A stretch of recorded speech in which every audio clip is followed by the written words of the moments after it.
योग पढ़ना शुरू करने से पहले कुछ बेसिक टर्म्स हैं जो आपको पता होनी चाहिए। तो सबसे पहले योग शब्द की बात करते हैं। योग शब्द संस्कृत भाषा की युज धातु से बना है। एग्जाम में एक बार क्वेश्चन भी आया था कि योग शब्द किस धातु से बना है। तो योग शब्द संस्कृत भाषा की युज धातु से बना है। अब एक एक करके हम थोड़े वर्ड्स देखेंगे और उनके मतलब देखेंगे। तो सबसे पहले है त्रिगुण, यानी 3 गुण हैं। सत्व, रज, तम। त्रिदोष, 3 दोष हैं। वात, पित्त, कफ। वात पैर से नाभि तक के भाग में स्थित रहता है।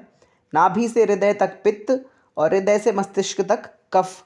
वात के प्रकोपित हो जाने पर 80 प्रकार के रोग उत्पन्न होते हैं। पित्त के प्रकोपित हो जाने पर 40 प्रकार के और कफ के प्रकोपित हो जाने पर 20 प्रकार के रोग प्रकट हो जाते हैं। फिर है त्रिमल, स्वेद, मूत्र, पुरीश। स्वेद मतलब पसीना, मूत्र मतलब यूरिन, पुरीश मतलब मल। अगला है त्रिताप या तापत्रय। तो 3 प्रकार के दुख हैं। आधि दैविक दुख, आधि भौतिक दुख, आध्यात्मिक दुख। अब दैवी आपदाओं से जो दुख प्रकट होता है उसे आधि दैविक दुख कहते हैं। जैसे एक्ट ऑफ गॉड, सुनामी, भूकंप, बाढ़, अकाल, सूखा, ऐसी जितनी भी प्राकृतिक आपदाएं हैं उनसे उत्पन्न होने वाला दुख है आधि दैविक दुख। अगला है आधि भौतिक दुख, यानी दूसरों से प्राप्त हुआ दुख या भौतिक वस्तुओं से होने वाला दुख। अब बात करते हैं आध्यात्मिक दुख। तो आध्यात्मिक दुख में 2 दुख हैं, शारीरिक दुख और मानसिक दुख। तो शारीरिक दुखों का कारण है त्रिदोष, वात, पित्त और कफ। और मानसिक दुखों का कारण है रजोगुण और तमोगुण। अगला है वेद त्रयी। तो वेद त्रयी में 3 वेद हैं, ऋग्वेद, यजुर्वेद, सामवेद। वैसे व्यवहार में हम जानते हैं कि 4 वेद हैं, पर मुख्य रूप से 3 ही वेद हैं, ऋग्वेद, यजुर्वेद, सामवेद। अथर्ववेद को बाद में जोड़ा गया है और यह सबसे नया वेद है। अगला है प्रस्थान त्रयी। 3 प्रस्थान हैं, श्रुति प्रस्थान, स्मृति प्रस्थान और न्याय प्रस्थान। श्रुति प्रस्थान मतलब उपनिषद, स्मृति प्रस्थान मतलब श्रीमद् भगवद गीता, न्याय प्रस्थान मतलब ब्रह्मसूत्र। और ब्रह्मसूत्र के रचयिता कौन है? बादरायण या वेद व्यास। अब एक शब्द है त्रयी विद्या। तो छांदोग्य उपनिषद में त्रयी विद्या का वर्णन मिलता है। त्रयी विद्या अर्थात उद्गीत। उद्गीत 3 शब्दों से मिलकर बना है, उत, गी और थ। उद्गीत का मतलब होता है प्रणव या ओमकार।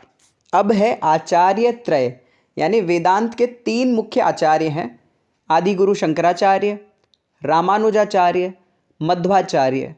इनके अतिरिक्त एक और नाम है निम्बार्काचार्य। आदि गुरु शंकराचार्य ने अद्वैत का सिद्धांत दिया, रामानुजाचार्य ने विशिष्टाद्वैत का सिद्धांत दिया, मध्वाचार्य ने द्वैत का सिद्धांत दिया और निम्बार्काचार्य ने द्वैताद्वैत का सिद्धांत दिया। तैत्तिरीय उपनिषद में त्रिशंकु ऋषि का वर्णन है। तो 3 ऋषि हैं, सत्वचा, तपोनित्य और नाक। सत्वचा के मत में सत्य ही सर्वश्रेष्ठ है, तपोनित्य के मत में तप ही सर्वश्रेष्ठ है और नाक के मत में स्वाध्याय प्रवचन सर्वश्रेष्ठ है। अगला शब्द शिव संहिता से है, त्रिपुर भैरवी। त्रिपुर भैरवी में 3 चीज़ें हैं, कुंडलिनी, कामबीज और सुषुम्ना। तो आज हमने वो शब्द देखे जिनके 3-3 भाग थे या 3-3 प्रकार थे। अब अगले वीडियो में हम 4-4 भाग और 4-4 प्रकार वाले शब्दों को एक साथ देख लेंगे। अब अगर आपने सेट 2026 के लिए एग्ज़ाम फॉर्म फिल किया है तो आपको पता होगा कि एग्ज़ाम में 2 महीने भी नहीं बचे हैं। 13 सितंबर को एग्ज़ाम है और सभी एस्पिरेंट्स में सिलेबस को लेकर बहुत कन्फ्यूजन है कि क्या पूछा जाएगा, कैसा पूछा जाएगा।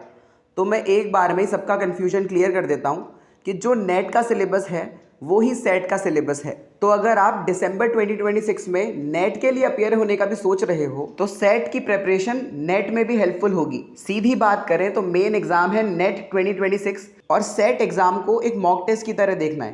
प्रेपरेशन पूरी करनी है पर अल्टीमेट गोल तो नेट 2026 ही है।